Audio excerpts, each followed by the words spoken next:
everybody. Good morning. That was lame. Good morning, everybody. Good morning. Thank you, thank you. I'll take off my hat in honor of my mother. Okay. The gloriousness of our greatness. That's the title of my talk today. I want to talk about being glorious and great. At the beginning of the month on May 1st, I was up here and I gave a talk about the Las Vegas conference and the challenges that we had had since the Las Vegas conference, and I wanted to explain a little bit about my presentation at the Las Vegas conference, which I did. Now at that time, we had lost 2 board members and 2 supporting members because of what happened at the conference. And then right after I gave the talk on May 1st, we lost our pianist because of what happened at the conference. We lost another supporting member recently. We lost a teacher of our classes in a related incident. It wasn't directly because of what happened at the conference, but it related to that. When we lost that teacher, then we lost almost all of her students in her classes. They all were being loyal to her and have moved along with her. And 2 of them were supporting members, and we lost those 2 as supporting members. So it's like a domino effect. It's really great. Everything's just like... That conference and that presentation is like the gift that just keeps on giving. And we just keep collapsing. And it's a challenge. It's a challenge to stand in your power when something like that has happened. Many of you were there and saw it. Some of you were there and did not see it. And then, of course, in YouTube land, hi. I know Reverend Kelly tells me that we're almost ready to put the video of the conference presentation up on YouTube. So maybe within the next week or 2, probably 2 weeks, it will be up there. So I'll be looking for it. You get another opportunity to see me almost naked. I know you're really excited about it. I know you're really excited about that. I was trying to do something at the conference that I wanted to be great. I was trying to give a great teaching for the conference.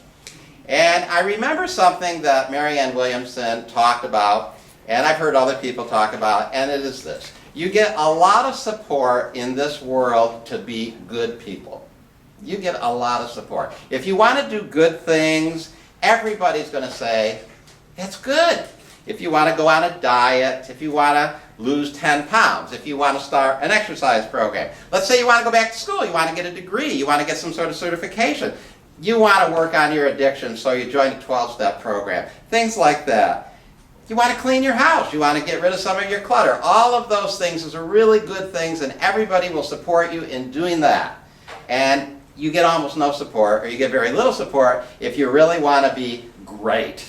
If you want to be awesome and do something awesome, you don't get a lot of, well, that was good. You get a lot of, well, who do you think you are? And why are you doing that? And, you know, people get a little challenged when you truly try to do something great. And I also think that that's how a lot of people support the study of A Course in Miracles. People study A Course in Miracles because it's a good thing to study. It's a good thing to study. And it's a class that you can take and you can learn how to be more loving. Maybe it'll be good for your relationships. Maybe it'll be good for your peace of mind. And that's a good thing. And people want to study A Course in Miracles because they want to be good people. And I can totally appreciate that. But I think A Course in Miracles is asking more of us than that. I think A Course in Miracles is telling us that it wants us to be great. It wants us to be glorious. It doesn't want us just to be good people. I want to be a minister that inspires people to be great. I want to be a minister that inspires people to be awesome. I want to be a minister that inspires people to be glorious. I want this church and the CMC to also be a ministry that supports people in being great and glorious and awesome. Not just good. Anybody can be good. It takes a little more to be great. And when you work towards greatness, sometimes you piss people off. Course in Miracles talks about salvation, and it is one of the trickier concepts in the Course, and a lot of people have trouble with the word salvation in Course in Miracles because they associate it with a lot of Christian stuff maybe, and maybe they associate Christian stuff with stuff that wasn't so good. I mean, we have a lot of attack going on at the traditional Christian church, so we don't want things maybe to sound too Christian because we like to keep the Christian church as something we can attack. So if it sounds too Christian, it bothers us. But A Course in Miracles says an interesting thing about salvation. It says, you are not saved from anything, but you are saved for glory. Glory is your inheritance given your soul by its creator that you might extend it. So salvation isn't truly about saving us from anything, or the ills of the world, or dis-ease, or lack of finances, or lack of relationship, or all those things. I mean, it's wrapped up in there. But salvation is really saving us for something. It's saving us for glory. It's saving us to be glorious. It's saving us to be great. It's saving us to be awesome. That's what salvation is about. It's about going up to that level of gloriousness. You know, an interesting thing has been happening to me, and it started with the conference and getting ready for that conference presentation, is I started remembering things from my childhood. I started remembering things from my past. And generally, I don't do that. I think it happened when I moved out here. I really divorced myself from my early life, and I really started living this new life. And I don't think about much what happened when I was young, and I'm not reminded of it a lot because I'm in a new environment. And when I go back east and visit places that I lived in when I was younger, sometimes those memories come back to me, but I've been thinking about those things ever since I got ready for the conference, because if you were there, or you'll hear it on YouTube when it comes out, I talk about, things that happened to me in my childhood that were traumatic. And I hadn't really thought about those things in a long time, but I was thinking about something else that happened to me lately that was really more on the glorious side. And it happened, I don't know how old I was. I was in grade school. I don't know if I was in 3rd grade or 4th grade. Like I said, it's all a blur to me, all that early life. I don't remember things really clearly. But I do remember that we were studying poetry in one of my classes, and maybe I'm 10 or 12 or 13 or something like that. I don't remember how old I was, but I was in a class, and the assignment for the class was find a poem that you like and recite it for the class. So we had a couple of days to find a poem. And I was looking through this anthology book that I think my sister had or something at home, and I found a poem that I wanted to read at the class. And I always remember that poem. And I was sitting there in class, and everybody, read their poems, and what I remember is people read some really nice poems. But generally people liked poems that were pretty. They were young, we were young, you liked pretty poems. You liked poems about the sunset, you liked poems about the clouds, and you liked poems about the animals, and the doggies, and the cats, and they were like pretty poems. But I had chosen this poem that I felt was inspiring. And when the internet came in, I was actually able to find that poem again. And I have talked about this once before, but I think it was like 12 or 15 years ago. But this is the poem that I read when I was in grade school. And I remember when I read it, the teacher was, impressed in some way. It wasn't the usual poem. And it is still out there. You can still find it. And I found out even more information about it. It was written by a poet named Edgar Guest. And it was first published in 1927 in the New Zealand Railways magazine. And the name of the poem is Good Enough. Good enough. My son, beware of good enough. It isn't made of sterling stuff. It's something any man can do. It marks the many from the few. It has no merit to the eye. It's something any man can buy. Its name is but a sham and bluff, for it is never good enough. With good enough, the shirkers stop in every factory and shop. With good enough, the failures rest and lose to men who give their best. With good enough, the car breaks down and men fall short of high renown. My son, remember and be wise. In good enough, disaster lies. With good enough have ships been wrecked, the forward march of armies checked, great buildings burned and fortunes lost, nor can the world compute the cost. In life and money it has paid, because at good enough men stayed. Who stops as good enough shall find success has left him far behind. There is no good enough that's short of what you can do, and you ought. The flaw which may escape the eye and temporarily get by shall weaken underneath the strain and wreck the ship or car or train. For this is true of men and stuff, only the best is good enough. Great poem. I love that poem. And I said that in my third grade class or whatever, and it was just not like the other poems people were saying, and I always remember that because it was inspiring. I chose a poem that was inspiring to me, that was pushing me to achieve, and I can see I connect the dots, this idea of being great and doing something great and being inspired and pushing yourself sometimes to do your best and not just stop at good is really what my whole life has been about. And I think that's what I wanted the conference to be about. That's what I wanted my conference presentation to be about. I didn't want to lose members and teachers and pianists because of what I did at the conference. That wasn't my intent. My intent was to do, and my guidance was to do something great, something awesome, something glorious. And to people who are content with good enough, it's a problem. It's a problem, maybe, because they don't want to be pushed quite that much and that far. You know, this last week, Reverend Deuce Althea and I watched a movie. It was the movie called Steve Jobs that came out last year. And it stars Michael Fassbender and Kate Winslet. And it's really a great movie. And I've always been a real fan of Steve Jobs. I always thought Steve Jobs was inspiring. I actually got to see Steve Jobs do some of those talks there. He launched new products. I got to see Steve Jobs launch the iPhone. And if you've never seen Steve Jobs launch a product, it's really an amazing thing. And he just he's so into it and he's so sure. And he has such confidence in the product that it's insanely great, as he was saying. It's not just good. It's not just good enough. It's insanely great. And he launched the iPhone with that energy. And things like this changed the world. Steve Jobs was a person who actually changed the world.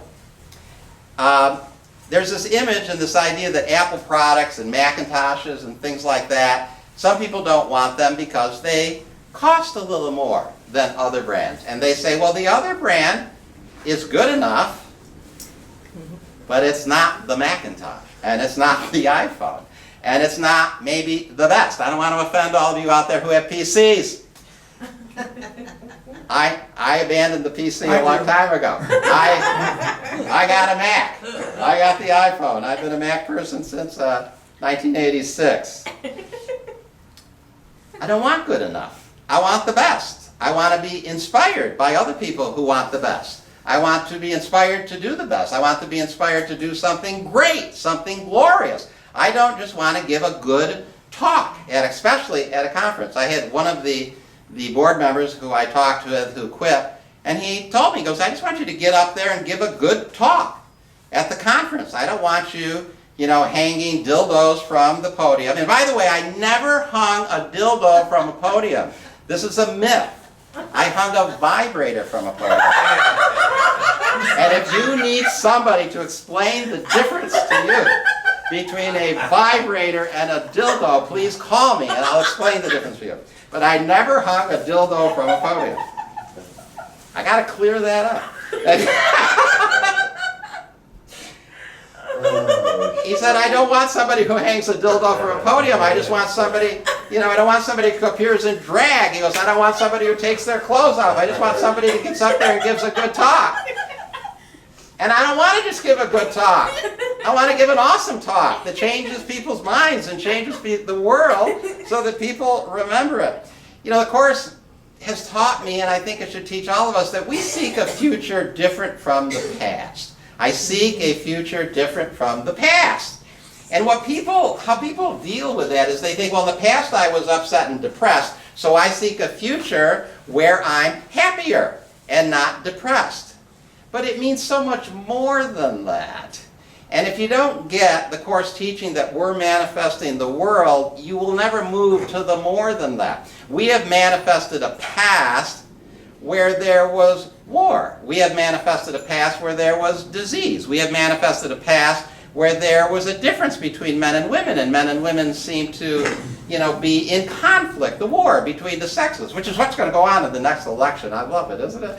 The first woman nominee and the macho man with hairy balls are going to fight it out for months, to see who's going to win the hearts and minds of the American people. I love it.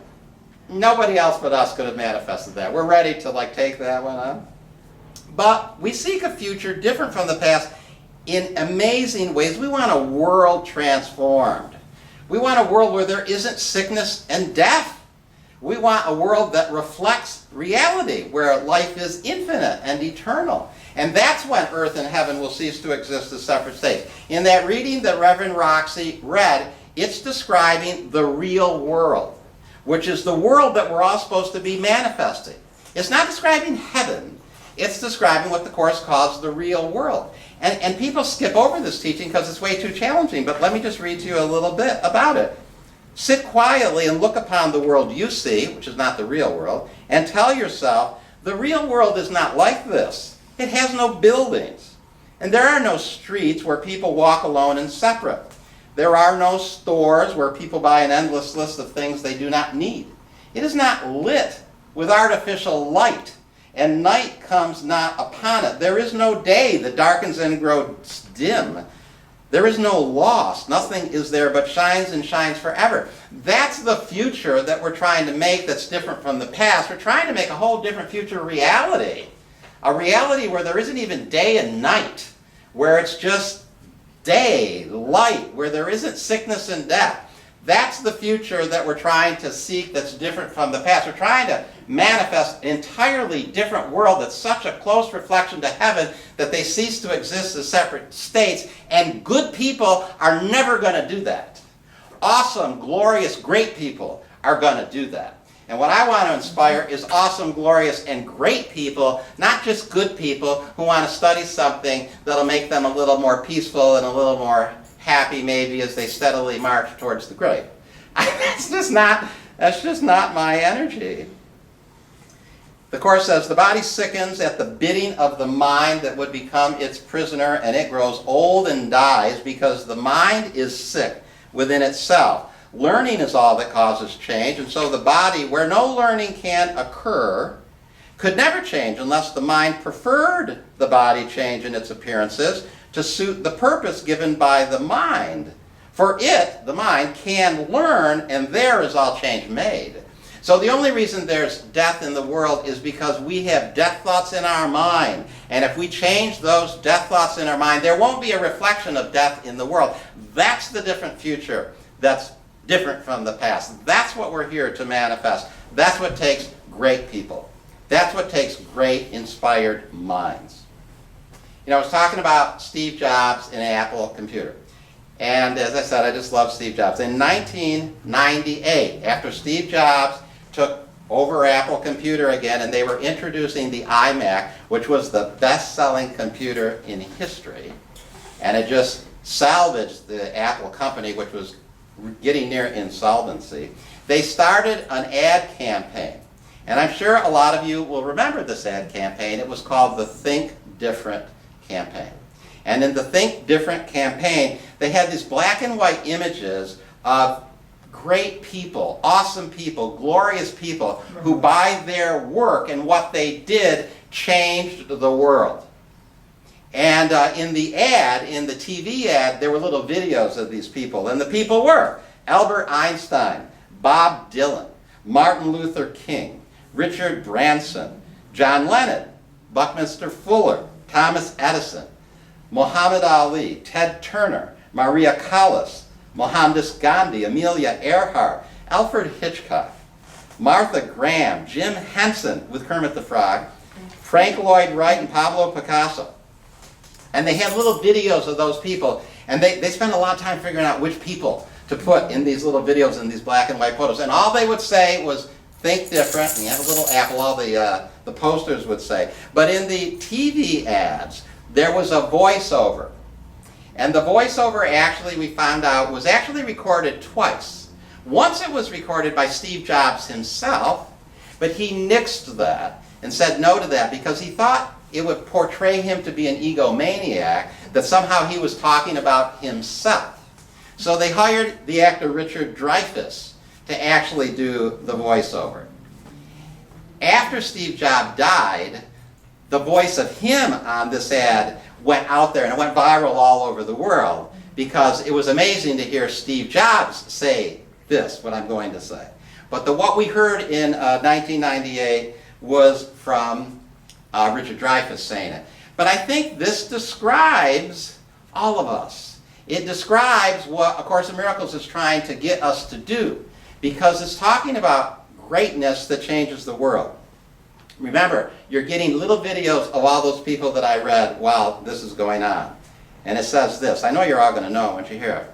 Here's to the crazy ones, the misfits, the rebels, the troublemakers, the round pegs in the square holes, the ones who see things differently. They're not fond of rules, and they have no respect for the status quo. You can quote them, disagree with them, glorify them, or vilify them. About the only thing you can't do is ignore them, because they change things.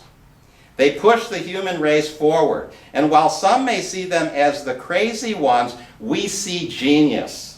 Because the people who are crazy enough to think they can change the world are the ones who do. Change your mind, change the world. We are crazy enough here at the Community Miracle Center to think that we can really do something to change the world. We're the crazy ones. And sometimes it pisses people off and people can't, get on board with it. And you know what? That's okay.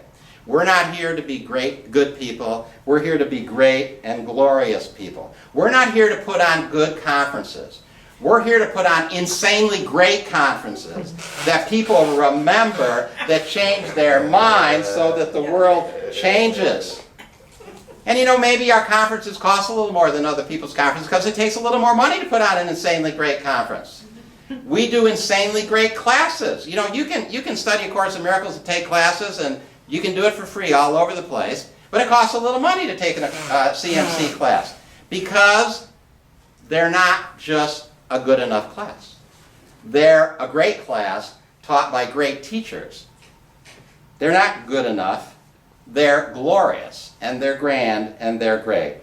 So we're here to manifest a real world. We're here to manifest a world of no sickness and no death. We're here to manifest a world that has no night, that's only day. We're seeking a future different from the past. We have to change our mind so that we can change the world. We don't want to be just good enough. We want to be glorious. Thank you. That's my talk.